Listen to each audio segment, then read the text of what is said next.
ہدایت، جسے اللہ ہدایت دے اسے گمراہ کوئی کر نہیں سکتا، جسے اللہ گمراہ کر دے اسے ہدایت کوئی نہیں دے سکتا۔ یہاں اللہ ہمیں کیا سمجھا رہا ہے؟ اللہ یہ سمجھا رہا ہے کہ دیکھیں جو ہدایت کا مطلب ہے کہ صحیح اور غلط کیا ہے، اچھائی اور برائی کا پیمانہ کیا ہے۔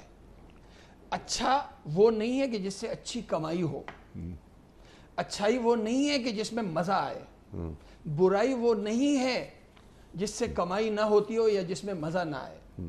اچھائی اور برائی، اچھائی وہی ہے جسے خدا نے اچھا کہا، برائی وہی ہے جسے خدا نے برا کہا۔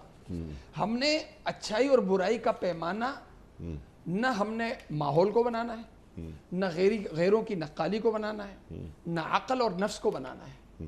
ہم نے جو پیمانہ بنانا ہے، معیار بنانا ہے، وہ ہم نے اللہ کے حکم کو یعنی قرآن کو بنانا ہے، دین اسلام کو بنانا ہے۔ اسلام نے ایک چیز کو غلط کہہ دیا تو وہ غلط ہے، اگرچہ آپ کی اور میری عقل اس کو تسلیم نہ کرے۔ اللہ نے ایک چیز کو غلط کہا، میرا معاشرہ آج کا ماحول اسے اچھا کہہ رہا ہے، خدا نے غلط کہہ دیا تو غلط ہے۔